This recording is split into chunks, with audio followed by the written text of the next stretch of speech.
పెళ్లి ముహూర్తం డేట్ అది అంతా ఫిక్స్ చేయించుకొని ఇంటికి వస్తారు వైష్ణవి, అక్షిత. ఇక హాల్లో ఇటు గుండమ్మ, పల్లవి, మిగతా అందరు ఫ్యామిలీ మెంబర్స్, ఇటు ఆదిత్య, శ్రీనివాసరావు అందరూ ఉంటారనమాట. ఇక అప్పుడు చాలా హ్యాపీగా ఇంటికి వస్తారు ఇటు అక్షిత, వైష్ణవి.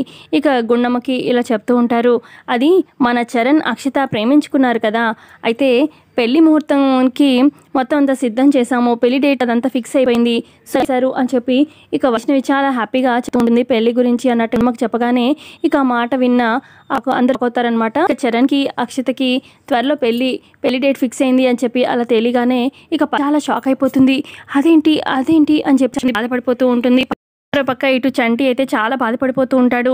నేను ప్రేమించిన అమ్మాయి నాకు దక్కలేదు, మా మమ్మీ ఏమో ఇటు అన్నయ్యకి ఇటు అక్షితకి పెళ్లి డేట్ ఫిక్స్ చేసేసింది, ఇక వాళ్ళిద్దరు కూడా ఒప్పేసుకున్నారు, ఇక నేను బ్రతికి ఏం ఉపయోగం, అసలు నా మనసులో ఉన్నమాట ఆ దేవుడికి తెలుసు, ఆయన కూడా అక్షితగా నాకు దగ్గర కాకుండా చేస్తున్నాడు, ఇక నేను ఎందుకు బ్రతకాలి, బ్రతికి ఉపయోగం ఏంటి, అసలు నా మనసుని పెద్దవాళ్ళు అర్థం చేసుకోరు, ఎవరు అర్థం చేసుకోవట్లేదు, నా అక్షిత నాకు దక్కనప్పుడు ఈ జీవితం నాకెందుకు, నేను చచ్చిపోతాను అని చెప్పి ఒక కొండపైకి వెళ్తాడనమాట. అక్కడి నుంచి దూకి చచ్చిపోదామని ఇక చచ్చిపోతూ, భగవంతుడా వచ్చే జన్మలో అయినా అక్షిత నాకు దగ్గర ఇలా చేయి స్వామి అని చెప్పి దూకి చచ్చిపోదామని చెప్పి దూకపోతూ ఉంటాడు ఇక చంటి.